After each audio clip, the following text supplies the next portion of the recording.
Après 4 ans d'absence, elle est enfin de retour, la Coupe du Monde de rugby. Alors, pour une fois, elle n'aura pas lieu ni en Océanie, ni en Europe, mais bien en Asie, plus particulièrement au Japon. Alors, sur le 20 septembre jusqu'au 2 novembre, on va avoir 48 rencontres qui vont opposer 20 nations.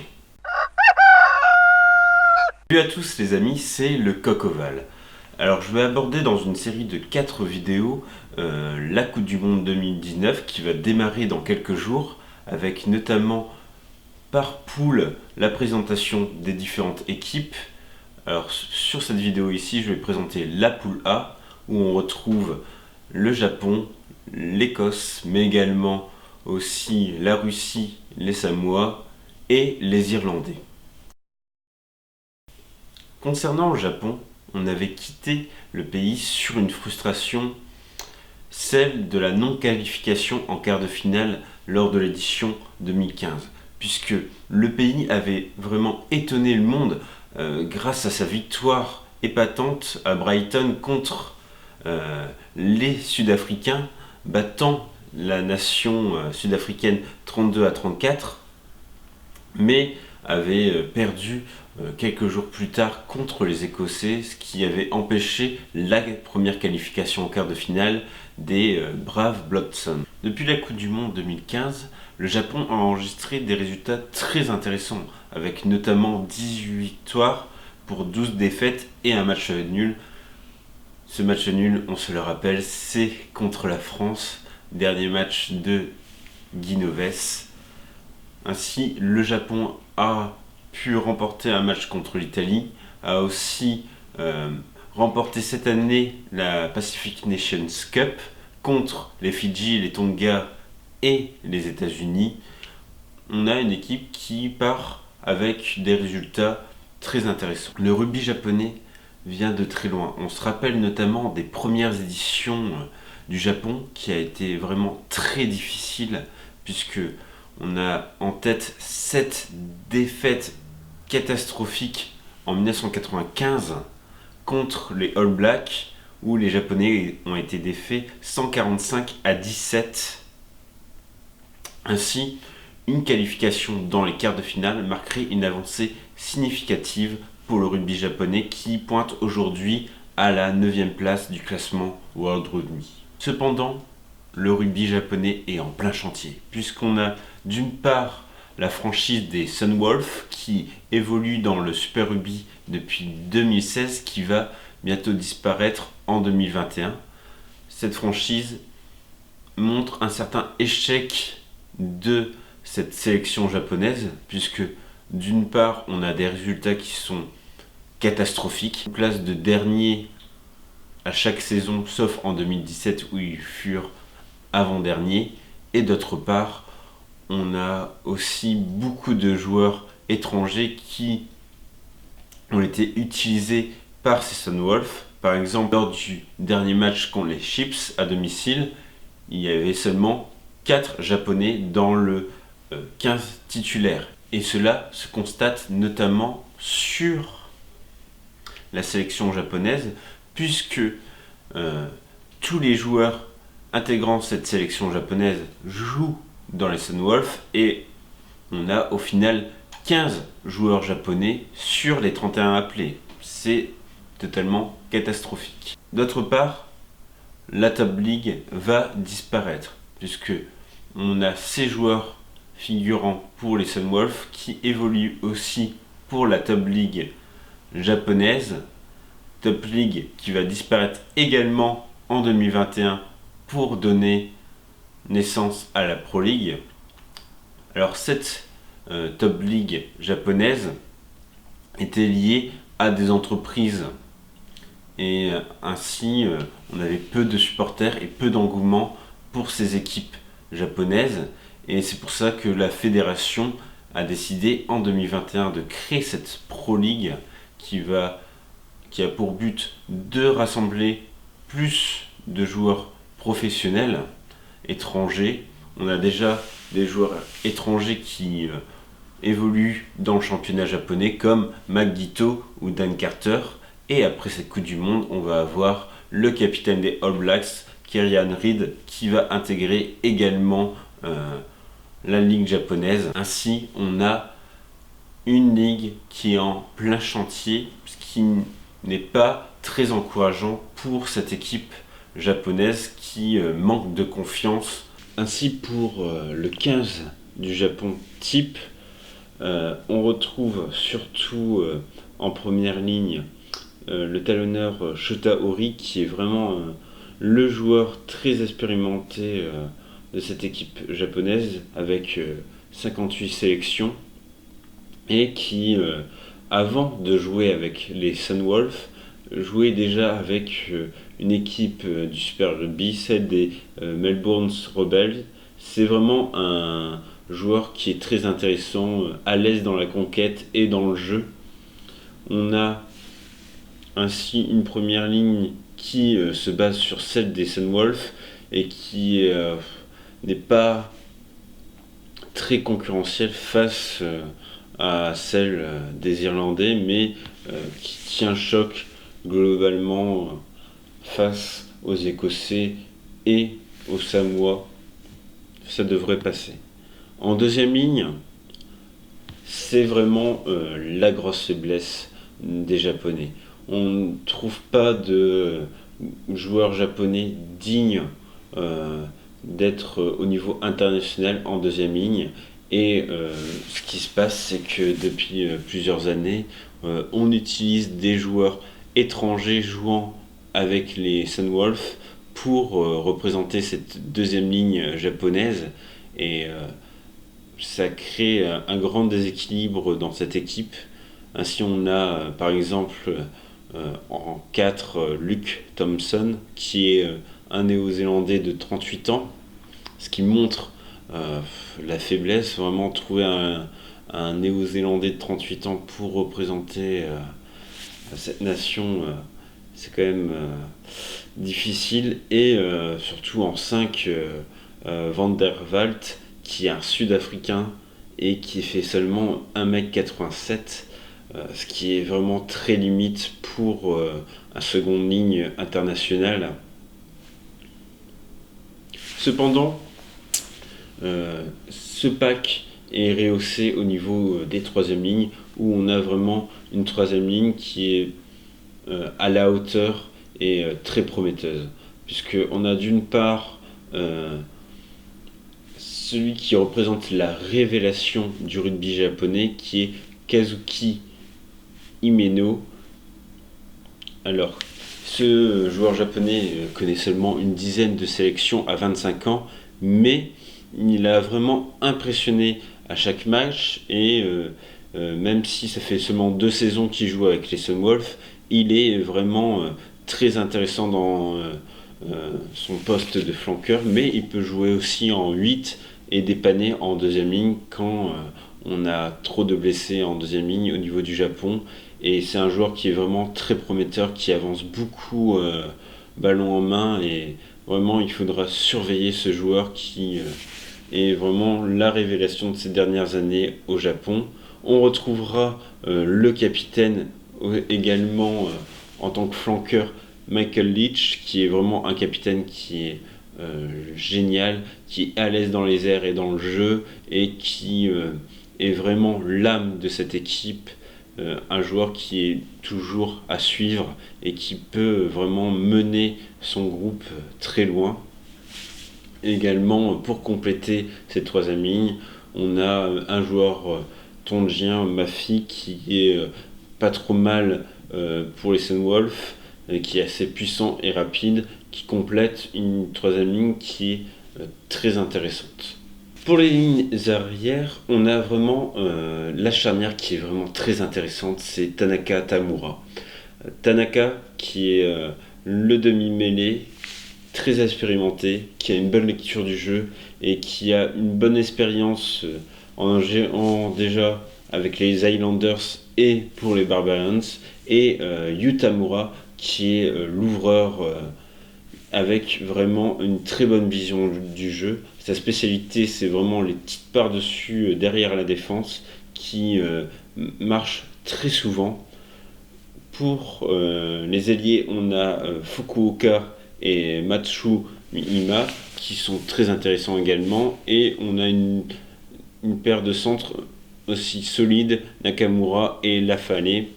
Par contre, le grand point noir de cette ligne arrière, c'est l'arrière William Tupou, qui est vraiment un 15 très décrié et qui est vraiment capable de méforme et qui va être très certainement ciblé par les Écossais et les Irlandais.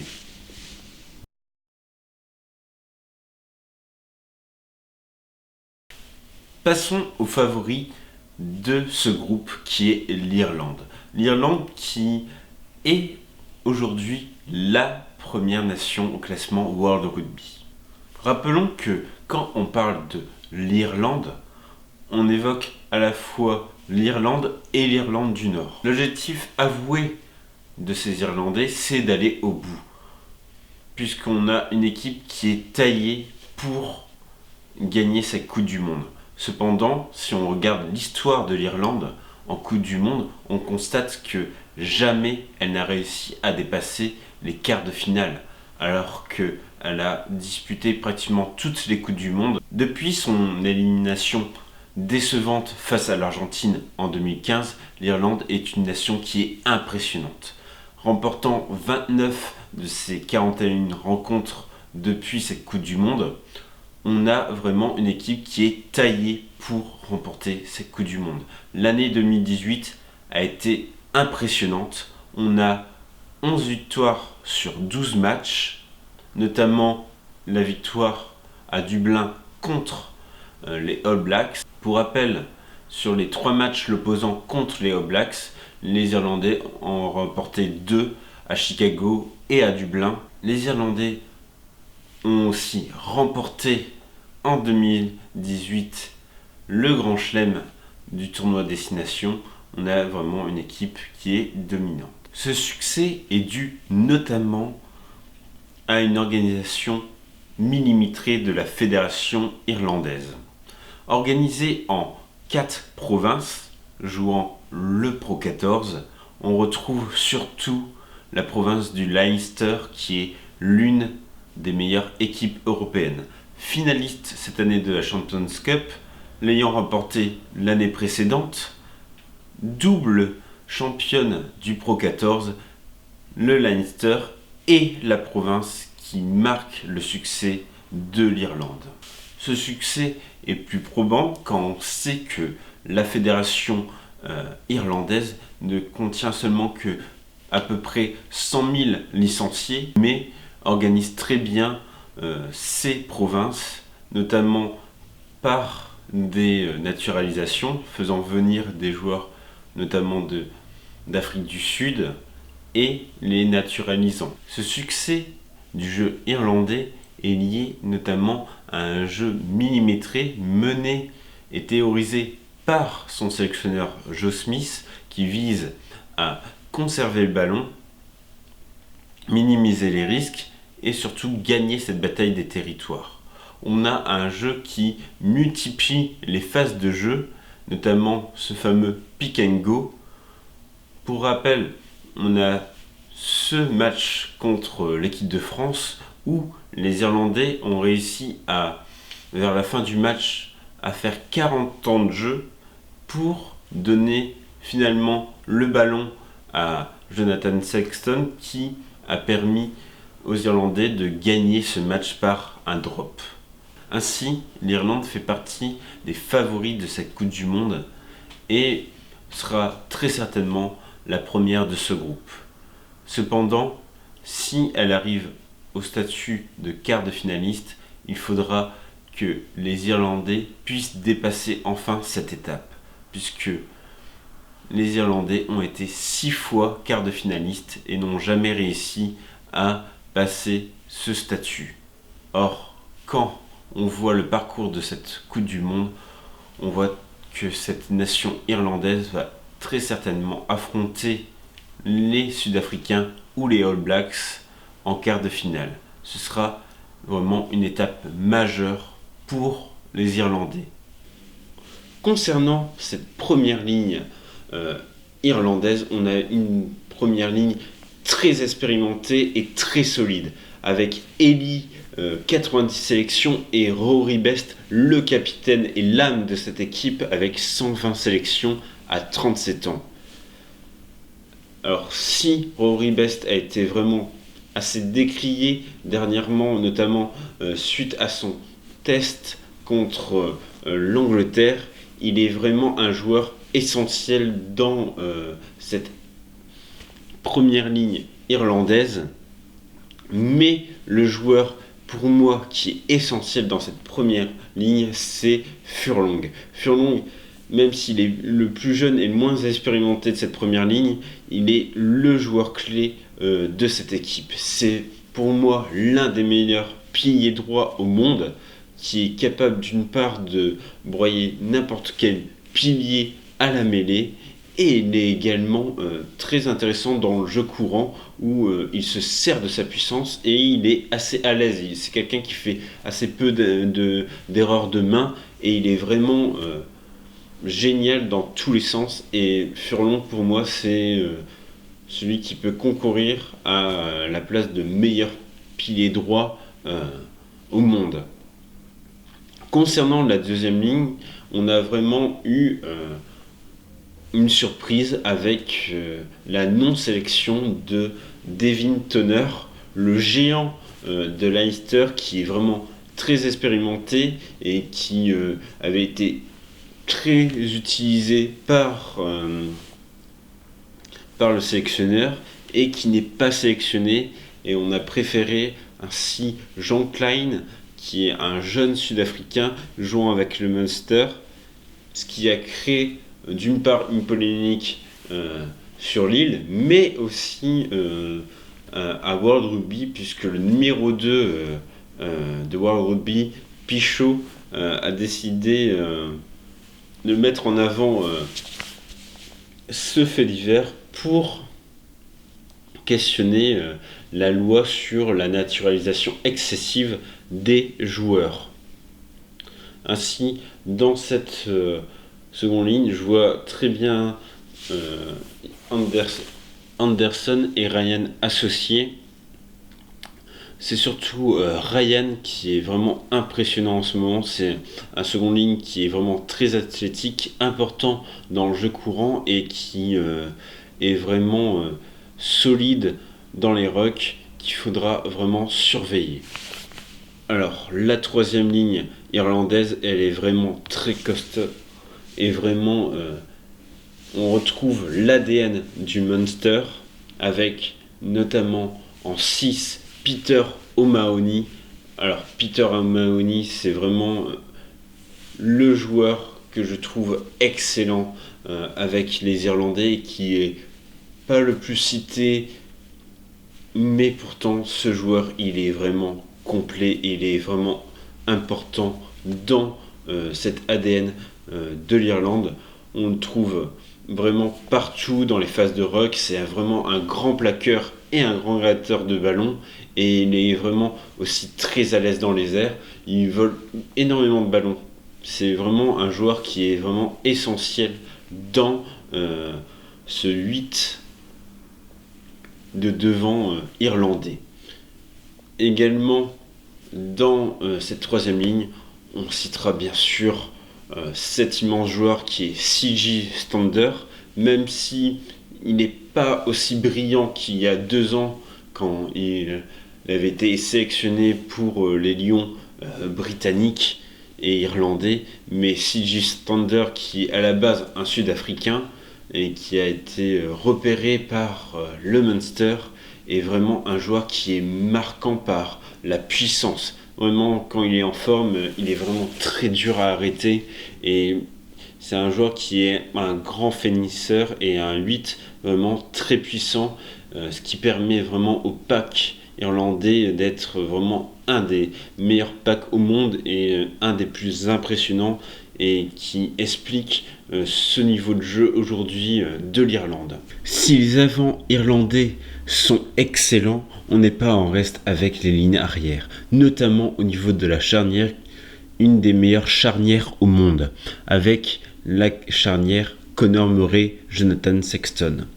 Alors, Conor Murray, c'est un demi-mêlée qui est excellent par sa lecture du jeu, mais également par ses passes, et Jonathan Sexton, qu'on ne présente plus, qui a été élu meilleur joueur de l'année par World Rugby l'année dernière, est un joueur qui est absolument complet, qui a un jeu de pied fantastique. Le seul problème, c'est qu'il se blesse beaucoup et qu'il est vieillissant puisqu'il a 34 ans. Également, pour les trois quarts, on a en ailier à la fois Jacob Stockdale, qui est la révélation de ces dernières années aux côtés de Ringrose. Stockdale, c'est un jeune joueur de 23 ans qui a déjà 16 essais pour 21 sélections. Il a notamment fait un excellent tournoi 2018 avec 6 essais lors de ce tournoi.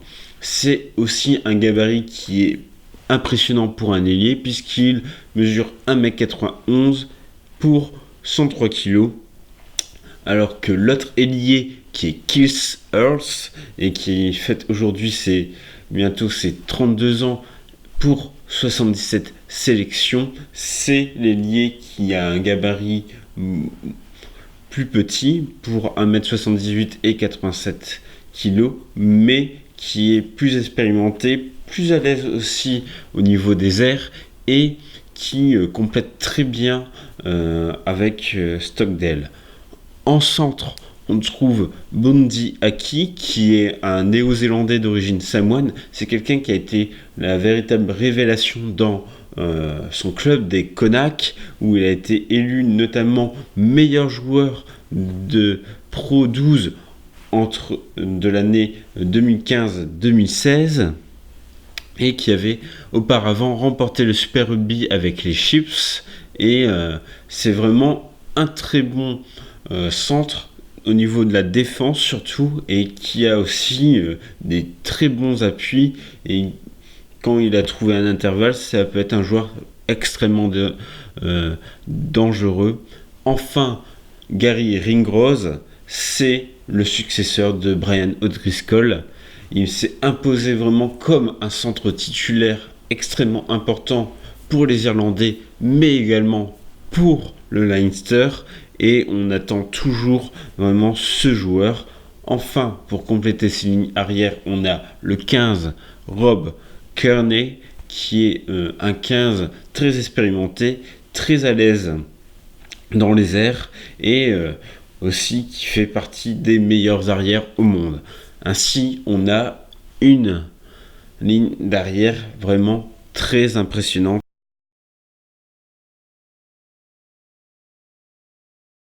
Passons à l'Écosse, équipe qui peut être extrêmement séduisante, notamment grâce à ses trois quarts, mais qui peut être aussi très frustrante, à l'image de ce quart de finale perdu face aux Australiens 35-34, match ô combien frustrant, sachant que les Écossais remportaient ce match à quelques minutes de la fin, et c'est une pénalité qui permit aux Australiens de passer en demi-finale, notamment en étant demi-finaliste en 1991.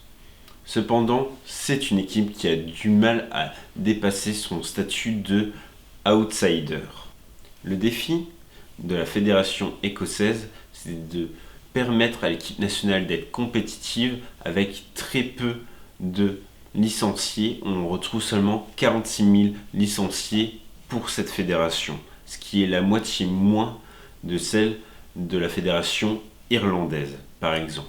Ainsi, la fédération écossaise fait un travail très intelligent de naturalisation et également utilise les règles de World Rugby à son avantage, avec notamment une règle qui permet aux enfants, aux petits-enfants d'Écossais de jouer pour l'Écosse. Également, cette identité écossaise qui favorise un jeu d'arrière très développé et très décousu est lié notamment à moins de densité au niveau des avants, où les Écossais peuvent moins rivaliser face à leurs rivaux anglais, gallois et irlandais au niveau des avants. L'identité de jeu écossaise est liée notamment à moins de densité au niveau des avants, ce qui fait de cette équipe une équipe plus vulnérable face aux grosses défenses. Les Écossais s'en sortent grâce à un jeu d'arrière très décousu et très séduisant. Cependant, le jeu écossais manque de régularité, à l'image de ce dernier match de tournoi destination face à leurs rivaux anglais, où les Écossais ont été totalement menés lors de la première mi-temps, mais ont réussi à égaliser lors d'une seconde période splendide pour remporter enfin cette Calcutta Cup et égaliser face à leurs rivaux. Il faut noter aussi cette année la bonne forme des deux clubs anglais, notamment des Glasgow Warriors, qui ont été finalistes du Pro 14 et ont réussi à être quart de finaliste de la Champions Cup. La touche est toujours un secteur très intéressant pour les Écossais, notamment face à des Japonais qui manquent de densité en seconde ligne. Puis des Écossais lors de cette Coupe du Monde sera vraiment de se qualifier dans cette poule qui n'est pas si facile que cela, avec des Irlandais qui dominent régulièrement les Écossais et des Japonais qui seront portés par leur public. Concernant les avants écossais, on retrouve en pilier deux Sud-Africains avec Alan Dale et Whippy Nel. Alors Alan Dale, ce qui est intéressant à voir, c'est que c'est un petit-fils d'Écossais, et c'est pour cela qu'il joue avec l'Écosse et qui montre très bien aujourd'hui la volonté de l'Écosse d'avoir vraiment un travail de prospection pour avoir le plus de joueurs possible sélectionnables. Également, on a le nouveau capitaine de l'Écosse, Stuart McInally, qui est devenu capitaine lors de cette tournée d'été en 2018. C'est un joueur qui prend de plus en plus d'importance au niveau des Écossais. C'est un talonneur qui joue vraiment pas mal dans le jeu courant, notamment lors du fameux match entre l'Écosse et l'Angleterre. Il avait sonné la révolte écossaise en marquant le premier essai de ce match pour les Écossais, et ainsi c'est quelqu'un qui au niveau du mental est vraiment important pour les Écossais. Enfin, au niveau de la deuxième ligne, on a une deuxième ligne, Gilchrist Gray. Alors Gilchrist prend la place ainsi depuis quelques années de Richie Gray, qui joue avec le Stade Toulousain mais qui se blesse régulièrement, et ainsi c'est un deuxième ligne qui prend de plus en plus d'importance au niveau de cette seconde ligne écossaise. Mais le joueur qui est vraiment essentiel, on attend vraiment son retour, c'est Johnny Gray. Johnny Gray qui a pu jouer ainsi le match contre la Géorgie, et c'est vraiment un joueur qui, quand il est en forme, est énorme. Il a vraiment un abattage défensif énorme, notamment lors d'un match pour son équipe de Glasgow contre le Leinster. Il avait réalisé 43 plaquages. C'est vraiment un plaqueur hors norme, mais également c'est quelqu'un qui fait très peu de fautes de main, donc c'est un deuxième ligne qui est extrêmement complet. On a en troisième ligne John Barclay, qui est un troisième ligne expérimenté, puisque c'est le seul joueur, il me semble, à avoir joué les Coupes du Monde 2011 et 2015 avec l'Écosse, même si c'est un troisième ligne vieillissant qui est aujourd'hui de plus en plus concurrencé. Son expérience et ses 73 sélections vont vraiment compter pour les Écossais. On a également Hamish Watson. Hamish Watson qui est la révélation en troisième ligne de ces dernières années. C'est un joueur qui est vraiment très bon au grattage et vraiment précieux dans les rucks. On l'a vu lors du test contre la France à Murrayfield. C'était un joueur qui était vraiment incroyable dans ses tâches sur les rucks. Et enfin, en 8, on a Ryan Wilson. Cependant, c'est vraiment avec les arrières que les Écossais brillent. Notamment avec cette charnière très expérimentée, puisqu'ils ont 32 sélections ensemble, Greg Laidlaw et Finn Russell. Laidlaw qui est bien connu des Clermontois, puisque c'est vraiment la doublure de Morgan Parra, mais c'est un joueur qui est vraiment extrêmement précieux dans l'organisation écossaise. C'est une valeur sûre au pied, c'est quelqu'un qui est très à l'aise face aux perches, qui est une importance au niveau mental puisque c'est le vice-capitaine de l'équipe et il a notamment une importante expérience avec 73 sélections. C'est vraiment un joueur qui reste décisif dans le jeu écossais, même s'il est aujourd'hui de plus en plus concurrencé par Ali Price. Également, on trouve Finn Russell. Finn Russell, c'est un ouvreur comme on n'en fait plus aujourd'hui, qui est très fantasque. Bon, il a des jours avec et sans, mais quand il est dans les meilleures proportions, il peut vraiment éblouir au niveau du jeu. Et c'est un joueur qui aime bien beaucoup attaquer et qui a l'initiative de beaucoup d'attaques écossaises. Également, au niveau des ailiers, on trouve deux excellents ailiers. D'une part, Sean Maitland, qui a vraiment un passif impressionnant. C'est un joueur néo-zélandais qui a joué avec d'importants clubs comme les Saracens ou les Crusaders. C'est un ailier qui est extrêmement rapide et il a vraiment une expérience très importante au niveau du rugby international qui sera important pour les Écossais.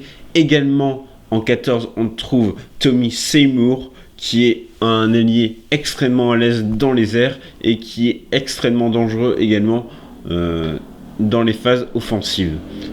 En centre, on a Will Jones qui ne sera pas présent lors de ce mondial, mais on a en 13 un joueur très intéressant, c'est Chris Harris qui a connu ses premières sélections en 2017, mais qui a réalisé vraiment un tournoi très intéressant et il sera un 3/4 centre intéressant à suivre pour ce mondial. Également en 15, on retrouve la grande star de cette équipe, bien sûr Stuart Hogg, qui a été élu meilleur joueur du tournoi Destination en 2016 et 2017. Bon, il revient de loin puisqu'il a connu plusieurs blessures ces derniers temps. Il va notamment aller à la rentrée chez les voisins anglais de Exeter, mais quand il est en forme sur Hogg, c'est un joueur extrêmement créatif qui peut être dangereux sur toutes les phases. Il est très à l'aise bien sûr dans les airs. Sa spécialité c'est bien sûr les chandelles et il est également très à l'aise dans les coups de pied lointains.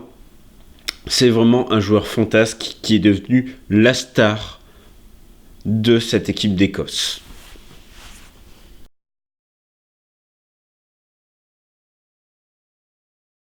Passons aux Samoa. Les Samoa sont aujourd'hui la 16e nation mondiale et disputent leur 8e Coupe du Monde.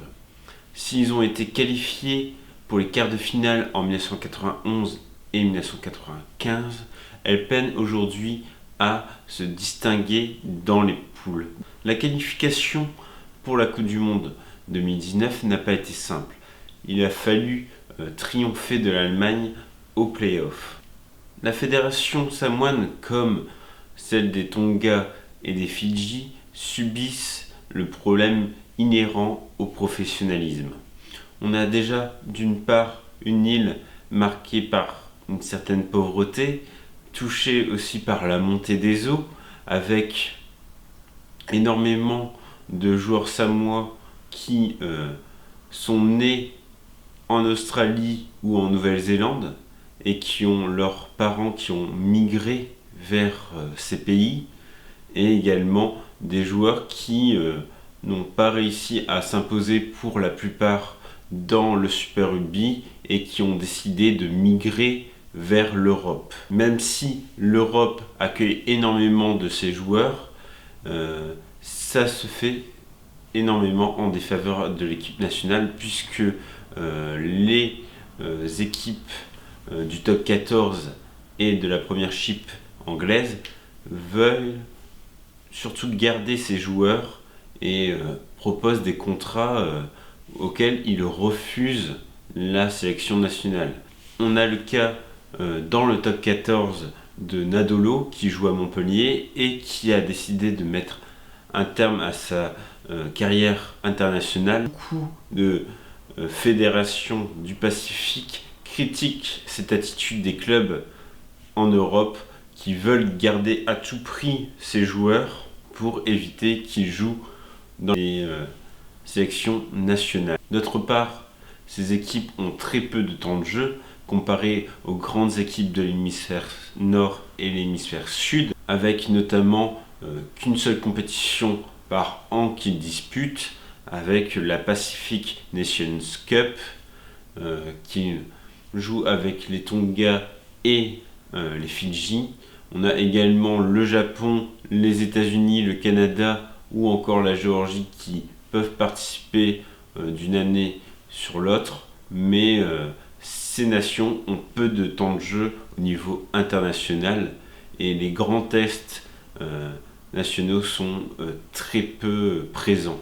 Également en 2017, la fédération de samoane a annoncé qu'elle était en faillite et on a aujourd'hui des conflits internes entre cette fédération et World Rugby, ce qui est bien complexe pour cette équipe qui va essayer de survivre face à une poule assez relevée où on a deux cadors européens, les Irlandais et les Écossais, et également la nation montante japonaise. Également en 2017, la fédération de samoane a annoncé qu'elle était en faillite et on a aujourd'hui des conflits internes entre cette fédération et World Rugby, ce qui est bien complexe pour cette équipe qui va essayer de survivre face à une poule assez relevée où on a deux cadors européens, les Irlandais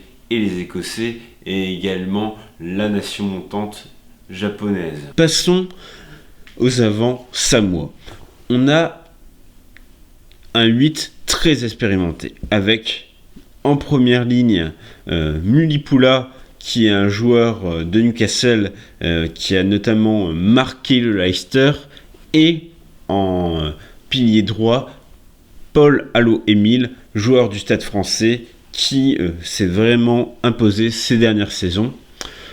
En deuxième ligne, on aura surtout la révélation en Super Rugby de cette année côté des Hurricanes, Ken Leaupepe, qui un joueur qui représente l'espoir des Samoans. En troisième ligne, on a du costaud avec Fassalele en 6. C'est un joueur qui est très connu du top 14 puisqu'il a gagné le Brennus avec Castres et Toulouse cette saison. C'est un joueur qui est assez complet, qui peut jouer également en deuxième ligne et en 8, et c'est un véritable impact player dans le top 14 et il va certainement faire une très belle Coupe du Monde. Également, on trouve en vis-à-vis Jacques Lam, qui est un joueur des Bristol Bears qui possède des qualités propres également à Fassalele. Et en 8, on trouve un joueur qui a un parcours particulier, c'est Amosa, qui s'est imposé avec l'UBB, qui est devenu vraiment un joueur incontournable dans le club. Et il a eu un cheminement assez difficile puisqu'il n'a pas réussi à obtenir un contrat pro avec une franchise de Super Rugby. Il est alors parti en Europe à Guernica en Espagne, puis il est devenu une valeur sûre à Colomiers, puis La Rochelle, et aujourd'hui à l'UBB. C'est un joueur qui est extrêmement puissant et qu'on a hâte de voir lors de ce mondial, puisqu'il a connu seulement ses premières sélections et il commence à s'affirmer. Si les avants samoans sont très expérimentés, c'est aussi le cas des lignes arrières avec en ouvreur Setoni qui s'est imposé également l'année dernière à l'UBB et qui remplace Pissi qui est la légende au niveau des ouvreurs samoans puisque c'est le meilleur buteur de la sélection. En ailier, on retrouve Ed Fido.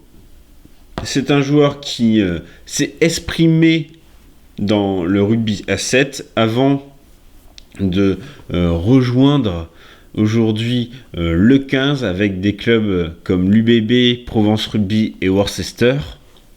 Également en ailier, on a un joueur des Northampton Saints, Situala, et en centre, on a des joueurs intéressants également, Leua qui joue avec Bristol et Leilo qui joue avec Cardiff Blues et qui est un joueur vraiment très important pour ce club et qui est assez expérimenté. Et enfin, même s'il a peu joué avec le nouveau sélectionneur, on a Tim Nanai-Williams qui est un joueur excellent, révélation de ces dernières saisons du côté de Clermont. C'est un joueur qui a été vraiment important chez Clermont, surtout l'avant-dernière saison, puisque c'est un joueur qui est capable de jouer ouvreur, arrière, centre ou encore ailier. C'est un véritable couteau suisse. C'est Tim Nanai-Williams. Il a été très important l'avant-dernière saison, puisque Clermont avait énormément de blessés et il a pu vraiment dépanner le club. C'est un joueur qui a des appuis fantastiques et qui est vraiment important, et je pense qu'il pourra également s'exprimer lors de cette Coupe du Monde.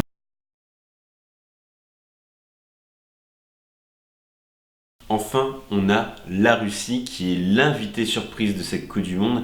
Personne ne s'attendait à voir la Russie, mais c'est l'invité surprise de cette Coupe du Monde suite à une décision de World Rugby. En effet, la Russie est dans cette Coupe du Monde par tapis vert.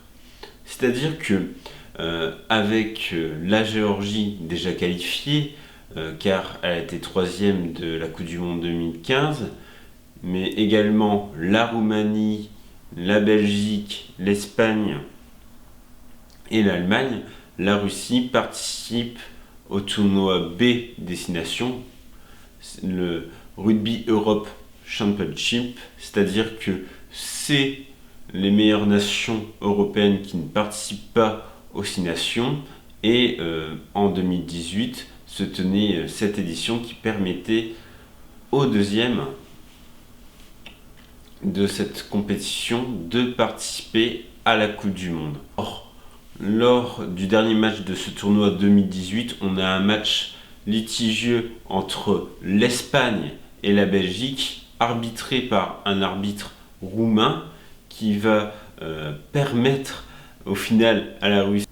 Ainsi, World Rugby va inspecter ces différentes fédérations et constater que certains joueurs ne sont pas éligibles pour jouer dans ces sélections nationales, et va décider en mai 2018 que ce sera la Russie qui sera sélectionnée pour cette Coupe du Monde. Ainsi, on a une Russie qui est chanceuse puisqu'elle a terminé seulement 4e sur 6 dans cette compétition, et pourtant elle est qualifiée pour cette Coupe du Monde. Il s'agit alors de la deuxième participation de la Russie après celle de 2011, et les Russes, même si ils seront très certainement derniers de leur poule, vont tenter au mieux de saisir cette chance pour figurer parmi une nation qui ne démérite pas lors de cette Coupe du Monde. Si on s'intéresse de plus près au rugby russe, on constate que la Russie n'est seulement que la 20e nation au classement World Rugby. De plus, peu de joueurs jouent dans des grands clubs professionnels en Europe. On a la majorité de l'équipe russe qui joue dans 2 clubs clés de la Ligue russe qui sont l'Enisei STM et le Krasny Yar, 2 clubs rivaux de la même ville de Krasnoïarsk, j'espère que je prononce bien, qui se situe en Sibérie et dont nos clubs français essayent chaque année d'éviter dans le tirage au sort de la Challenge Cup. Aussi va essayer, malgré des résultats qui risquent d'être assez décevants, de se servir de cette expérience à la Coupe du Monde pour progresser à travers notamment son nouveau sélectionneur qui est devenu sélectionneur de la Russie depuis 2018, celui de Lin Jones, qui a beaucoup d'expérience à travers les équipes galloises, mais qui n'a pas encore entraîné d'équipe nationale à part la Russie. Passons aux avants russes. Alors, on a beaucoup d'avants qui jouent dans le championnat russe, mais parmi ces joueurs, on a 2 joueurs qui se distinguent, notamment le pilier gauche Valeri Morozov, qui représente le grand espoir du rugby russe. À 24 ans, il a signé aux Sharks de Sale, dans la banlieue de Manchester. C'est un pilier qui est très grand, 1,91 m, et c'est un joueur puissant en mêlée, très complet, et qui sera à surveiller au niveau des avants russes. Également, on retrouve en 4 un joueur connu dans le top 14, c'est Ostrikov, qui a été formé à Agen, passé à Aurillac, et également chez les Sharks, et qui a signé cette année à Grenoble. C'est un joueur qui est un très bon deuxième ligne et qui sera à surveiller également. Enfin, en arrière, on a plusieurs joueurs à surveiller, notamment l'ouvreur Kuchnarev, qui est très expérimenté, 34 ans, mais qui est l'un des meilleurs réalisateurs russes et qui est un ouvreur assez efficace au pied. Également, on a l'ailier Simplikevich, qui a marqué 17 essais pour 27 sélections, et c'est un joueur vraiment très intéressant à regarder. On a également le centre Ustrowsko, qui a évolué en Seven, et enfin on a le 15 qui est capitaine de la sélection, Artan Meyev, qui est très expérimenté, 83 sélections et 30 essais. Et même s'il évolue aujourd'hui dans le championnat russe, il a quand même évolué en première chip anglaise du côté de Northampton, et il sera également à surveiller du côté des Russes.